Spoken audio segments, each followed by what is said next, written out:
Alashia was a late Bronze Age kingdom that was treated as a peer alongside the great empires of Egypt, the Hittites, Mitanni, and Babylon.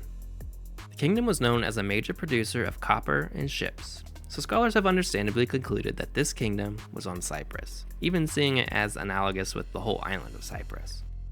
In fact, most treatments of the late Bronze Age will assume Cyprus and Alashia are synonymous. And as a shorthand, that's not wrong exactly. But it's a lot more complicated than that. In reality, questions like how many polities existed in late Bronze Age Cyprus and did Alashia really exist are more relevant than you might think. Let's dig in.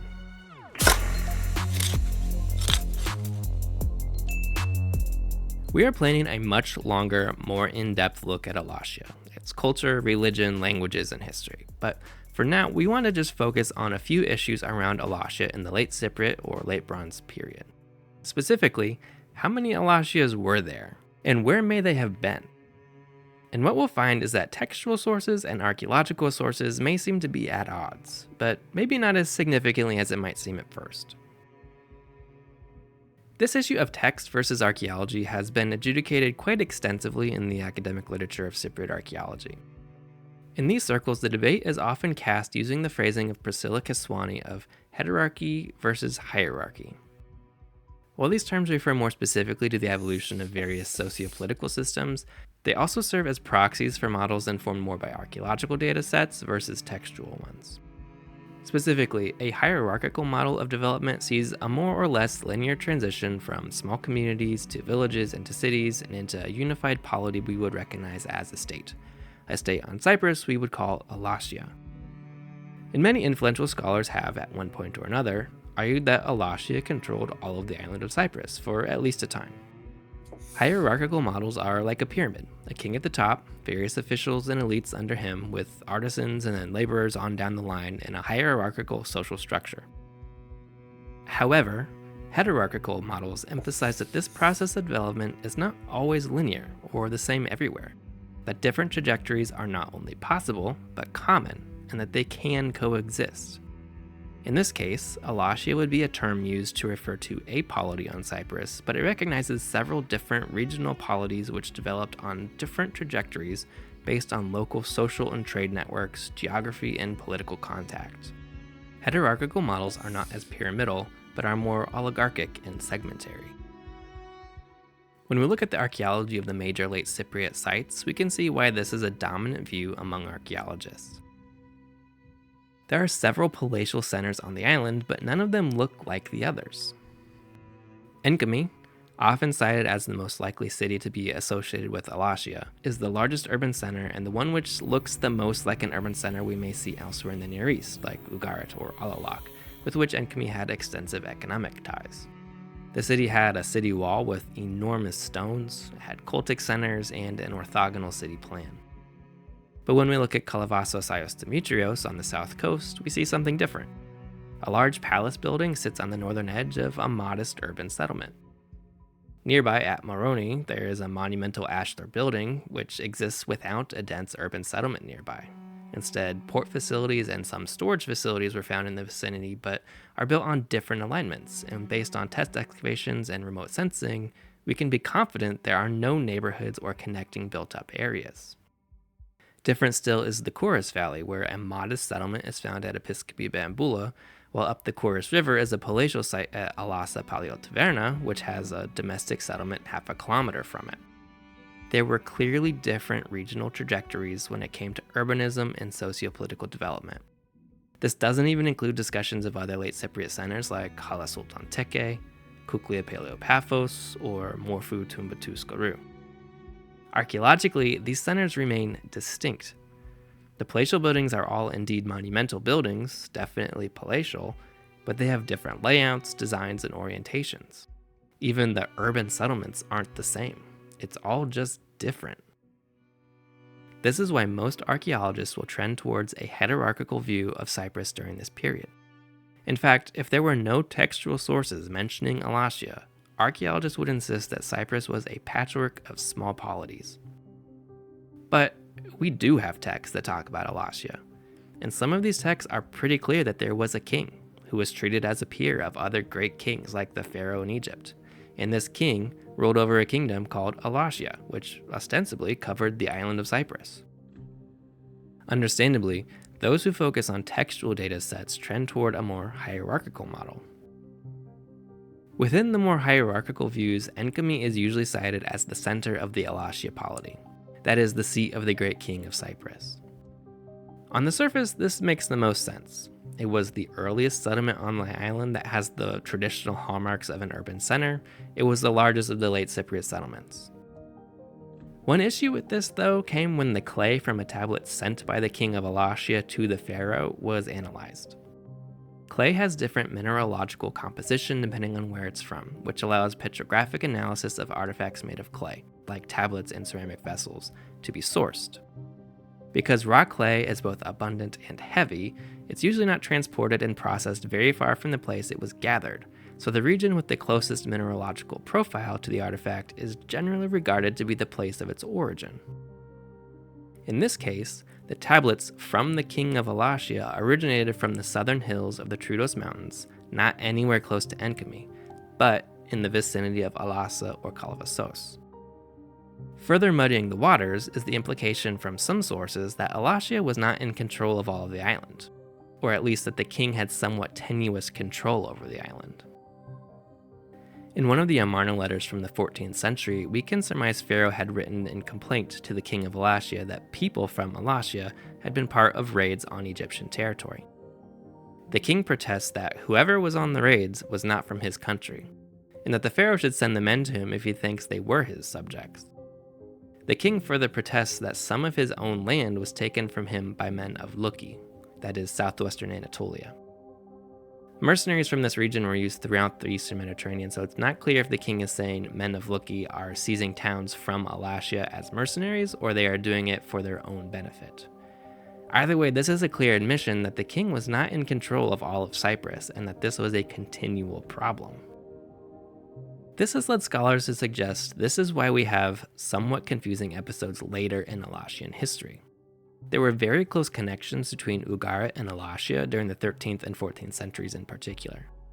But these relations seemed to deteriorate in the late 13th century when the king of Ugarit wrote to an Alashian high official and complained about raids on his land coming from the west while Ugarit's fleet was away from home. There's no accusation of wrongdoing against Alashiya, but the relations seemed to be strained.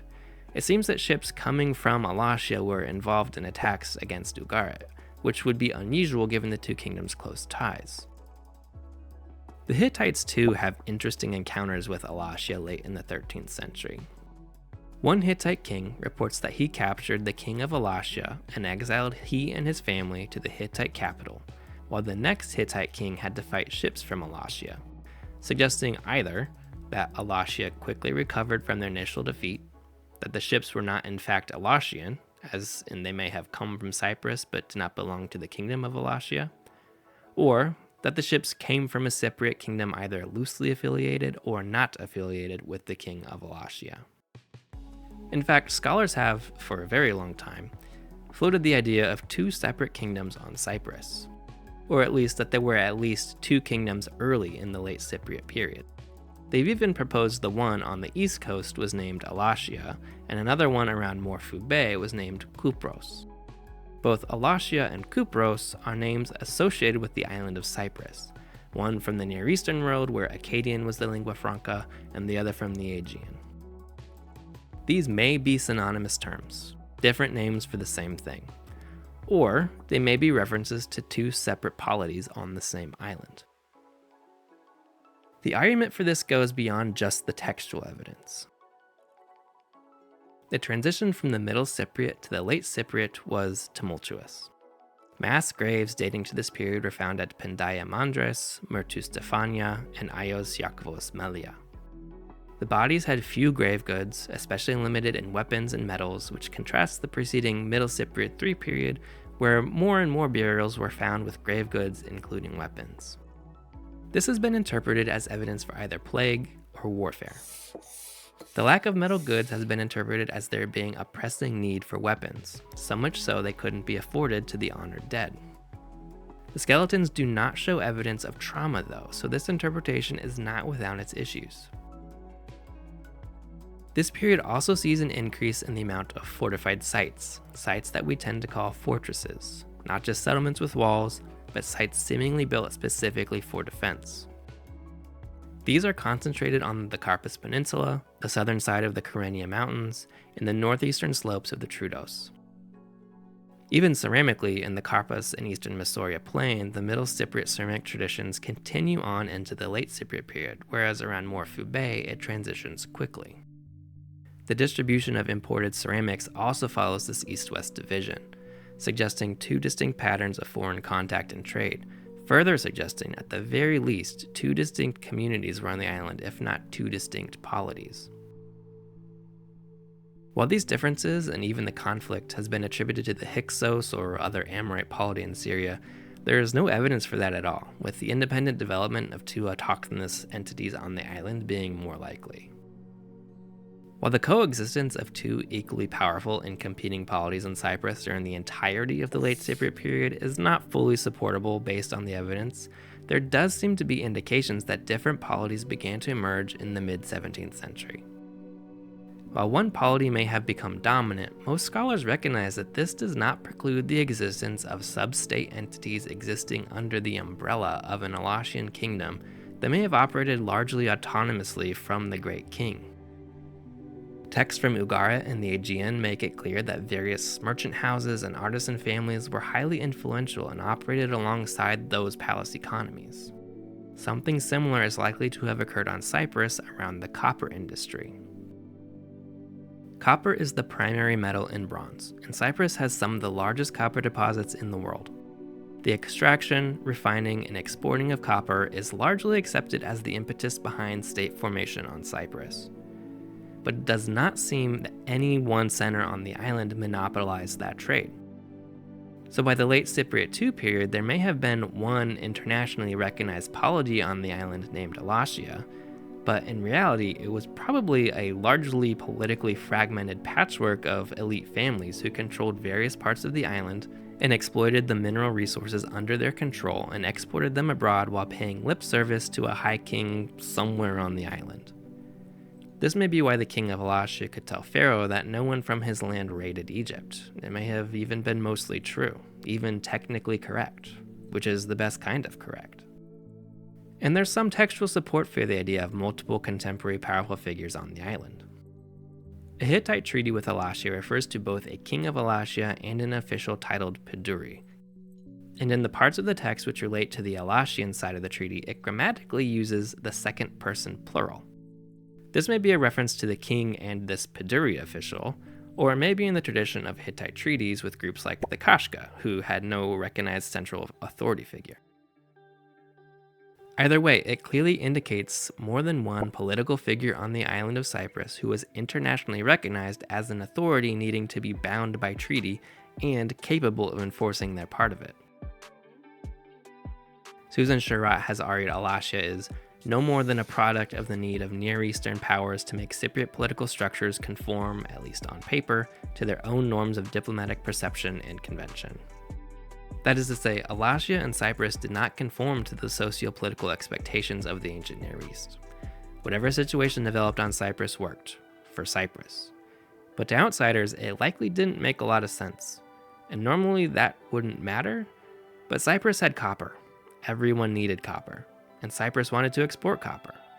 So to have a seat at the international table, Cyprus had to present itself in a form familiar to their neighbors. Thus, we have a great king of Alashiya. Under this figure, local elites and their families likely operated more or less independently. Those around Morphu Bay likely dominating trade to the Aegean, those in Enkami and the eastern part of the island trading with Ugarit, Alalak, and northern Syria, while the southern coast traded with Egypt and the southern Levant.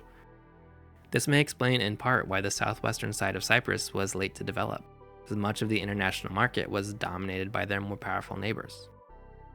However late Bronze Age Cyprus was organized, it seems clear it was more complicated than just one king and one palace ruling one island. Instead, multiple families and multiple places developed in a variety of ways into regionally distinct forms, and yet were all able to cooperate enough to be called Alashiya.